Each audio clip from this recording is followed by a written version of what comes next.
بسم اللہ الرحمن الرحیم۔ السلام علیکم۔ اللہم صلی علی محمد کما تحب و ترضی۔ کہانی ایک گاؤں سے شروع ہوتی ہے جہاں کی راتیں خوف میں ڈوبی ہوئی ہوتی ہیں۔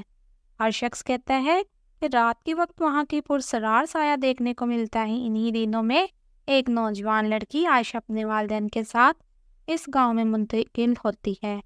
عائشہ کے والدین کافی دیانتدار ہوتے ہیں، ہر وقت اللہ کی عبادت میں مصروف رہتے ہیں، مگر عائشہ اس ماحول سے ناواقف ہوتی ہے اور اسے یہ ایک ڈراؤنا خواب محسوس ہوتا ہے۔ ایک رات جب عائشہ نیند سے بیدار ہوتی ہے تو اس کے کمرے میں دھند سی محسوس ہوتی ہے۔ جیسے ہی وہ باہر نکلتی ہے اسے دور سے کسی کی سرگوشیاں سنائی دیتی ہیں۔ اس کے آواز کا پیچھا کرتے ہوئے وہ جنگل کی طرف نکل جاتی ہے۔ وہاں اسے ایک عجیب سی روشنی نظر آتی ہے جس میں ایک عورت کا سایہ کھڑا ہوتا ہے۔ عائشہ یہ سایہ دیکھ کر کچھ اس کو بتانے لگتا ہے اور کہنے کی کوشش کرتا ہے، لیکن اچانک وہ سایہ غائب ہو جاتا ہے۔ عائشہ واپس اپنے گھر آ جاتی ہے، مگر اس کے دل میں خوف تجسس بڑھ جاتا ہے۔ اگلی رات پھر اسی جگہ جاتی ہے۔ اس بار اس کے ساتھ کچھ ایسا ہوتا ہے کہ اس کا دل کانپ اٹھتا ہے۔ اسے محسوس ہوتا ہے جیسے اس پر کسی کے جن کا سایہ ہے۔ اس کی آنکھوں میں اندھیرا چھا جاتا ہے، وہ زمین پر گر جاتی ہے۔ جب عائشہ کو ہوش آتا ہے تو وہ اپنے والد کے پاس ہوتی ہے۔ وہ اسے سمجھاتے ہیں کہ یہ سب انسان کے اعمال اور اس کے ایمان کا امتحان ہوتا ہے۔ وہ کہتے ہیں کہ اگر ایمان مضبوط ہوگا تو کوئی بھی شیطانی قوت ہمیں نقصان نہیں پہنچا سکتی۔ عائشہ یہ بات دل سے قبول کرتی ہے اور اللہ کی طرف رجوع کرتی ہے۔ اگلی رات وہ ایک بار پھر جنگل میں جاتی ہے اور اس بار اپنی عبادات اور ایمانات کی روشنی میں وہ سایہ اسے کچھ بھی نہیں کہہ پاتا۔ عائشہ سمجھ جاتی ہے کہ ایمان کی روشنی ہی اس کے بچاؤ کا ذریعہ ہے۔ اگلی رات عائشہ نے پھر پختہ ارادہ کر لیا کہ وہ اس رات سے پردہ اٹھائے گی۔ اس نے نماز پڑھ کر اللہ سے مدد مانگی اور قرآن پاک کی چند آیات پڑھ کر اپنے دل کو مضبوط کیا۔ جیسے ہی رات کا وقت ہوا اس نے ایک مشعل اور خاموشی سے جنگل کی طرف روانہ ہو گئی۔ راستے میں خوف کی لہر اس کے دل میں اٹھنے لگی، مگر اس نے اللہ کا ذکر کرنا شروع کر دیا۔ جب وہ اس جگہ پہنچی جہاں پچھلی رات سایہ نظر آیا تھا تو اس نے دعا کی اور بلند آواز میں کہا، اگر یہاں کوئی ہے تو اللہ کی قسم میرے قریب نہ آنا، میں اللہ کے نام سے یہاں آئی ہوں اور مجھے کسی سے ڈر نہیں۔ یہ الفاظ کہتے ہوئے اور سرسراتی سرگوشی سے دوبارہ سنائی دینے لگی اور دھند کی ایک گہری چادر اس کے ارد گرد پھیل گئی۔ اس بار اس نے دھند میں ایک بوڑھے شخص کی شکل دیکھی۔ وہ شخص عجیب سی ہنسی ہنستے ہوئے بولا، یہ جگہ تمہارے جیسے انسانوں کے لیے نہیں ہے، تم یہاں کیوں آئی ہو؟ عائشہ نے دلیرانہ لہجے میں جواب دیا، میں اللہ پر ایمان رکھتی ہوں اور جاننا چاہتی ہوں کہ تم کون ہو اور یہاں کیا چاہتے ہو۔ بوڑھے نے سرد آہ بھرتے ہوئے کہا، میں ایک بدروح ہوں جسے یہاں کے لوگوں نے یہاں کے گناہوں نے اسے یہاں پر قید کر دیا ہے۔ ان کے اعمال نے میری روح کو بھٹکنے پر مجبور کر دیا ہے اور میں ہر رات انہیں خوف زدہ کرنے کے سوا کچھ نہیں کر سکتا، مگر تمہارے دل کی روشنی میرے سامنے ایک رکاوٹ ہے۔ عائشہ نے قرآن پاک کی چند آیتیں پڑھ کر اس سے کہا، اللہ کے نام سے جو تم پر ہے، میں تمہیں حکم دیتی ہوں کہ اس گاؤں کو چھوڑ دو اور اللہ سے معافی مانگو۔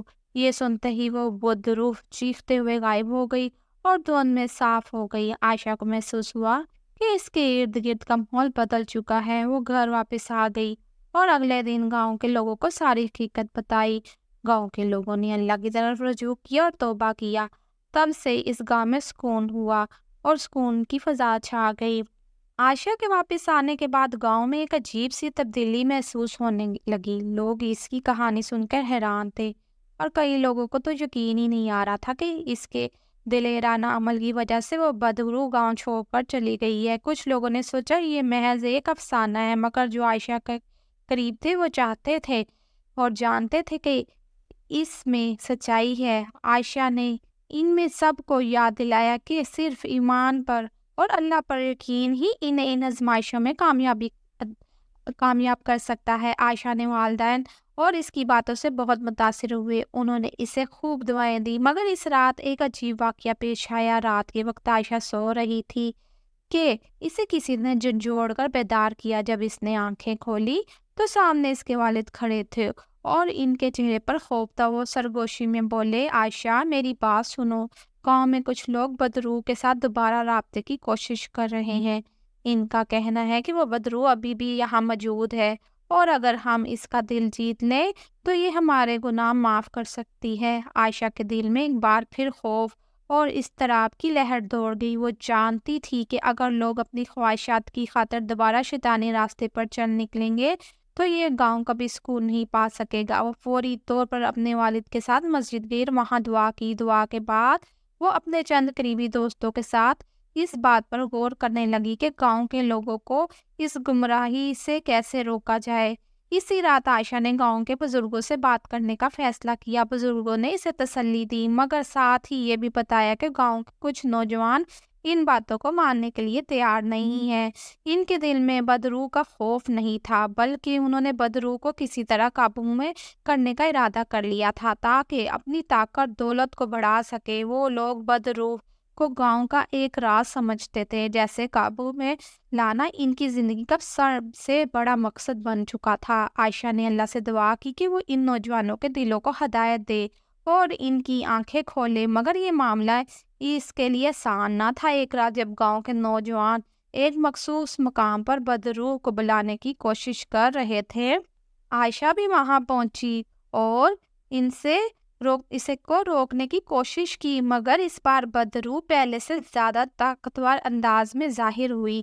اس بدرو نے غصے سے ان نوجوانوں پر حملہ کرنے کی کوشش کی، مگر عائشہ نے قرآنی آیات پڑھنی شروع کر دی۔ اس نے آیات پڑھتے ہوئے اس بدرو سے کہا، تمہیں اللہ کے نام پر قسم دیتی ہوں کہ ان لوگوں کو چھوڑ دو اور ان کی گمراہی کا فائدہ نہ اٹھاؤ۔ اللہ کی رحمت پر گناہ کو معاف کرنے والی ہے، تم بھی اللہ سے معافی مانگو۔ یہ سنتے ہی روح نے چیختے ہوئے کہا، تم کون اور مجھے اللہ کے نام پر مجبور کر رہی ہو؟ میں تم سے خوف زدہ نہیں ہوں مگر تمہارے ایمان کی روشنی مجھے بے چین کر دیتی ہے۔ یہ لوگ میرے راستے پر چلنا چاہتے ہیں اور میں ان کے ساتھ رہوں گا۔ عائشہ نے نوجوانوں سے کہا، اگر تم نے اپنی جانوں کی حفاظت کرنی ہے تو فوراً اللہ کے آگے جھک جاؤ اور توبہ کرو، ورنہ تمہیں ہمیشہ کے لیے اس شیطانی قوت کا سامنا کرنا پڑے گا۔ یہ الفاظ سن کر کچھ نوجوانوں کے دلوں پر اثر ہوا، انہوں نے توبہ کی، مگر چند لوگ بدرو کے لالچ میں پھنسے رہے۔ بدرو نے ان لوگوں کے جسموں پر قبضہ کر لیا اور ان کی حالت بگڑنے لگی۔ عائشہ کی دعا اور قرآنی آیات کے ورد کی وجہ سے بدرو کے حملے کا ناکام ہوئے، مگر گاؤں کے لوگوں کے لیے ایک سبق بن گیا کہ انسان کو اپنی خواہشات کے پیچھے اندھا نہیں ہونا چاہیے۔ اگلے دن جب ان نوجوانوں کو ہوش آیا تو انہوں نے عائشہ کے سامنے اپنے اعمال پر ندامت کا اظہار کیا۔ انہوں نے اپنی غلطیوں کا اعتراف کیا اور وعدہ کیا کہ وہ کبھی دوبارہ ایسے شیطانی خیالات کو پروان نہیں چڑھائیں گے۔ گاؤں کے لوگوں نے اجتماعی توبہ کی اور اللہ کی طرف رجوع کیا۔ اس کے بعد گاؤں میں ایک سکون کی لہر چھا گئی اور وہ بدرو ہمیشہ کے لیے گاؤں سے غائب ہو گئی۔ اس کہانی سے دوستو ہمیں یہ سبق ملتا ہے کہ انسان کو اپنے ایمان کو مضبوط رکھنا چاہیے اور شیطانی قوتوں سے بچنا چاہیے۔ پیارے دوستو، اگر آپ کو یہ کہانی اچھی لگی ہو تو پلیز میرے چینل کو سبسکرائب، لائک اور شیئر ضرور کیجیے گا۔ آپ کے ایک سبسکرائب سے مجھے بہت حوصلہ ملتا ہے۔ میں غریبوں کی مدد کرنا چاہتی ہوں اور اپنے گھر والوں کو سپورٹ کرنا چاہتی ہوں۔ مجھے اجازت دیجیے، اللہ حافظ، اپنا بہت سا خیال رکھیے گا۔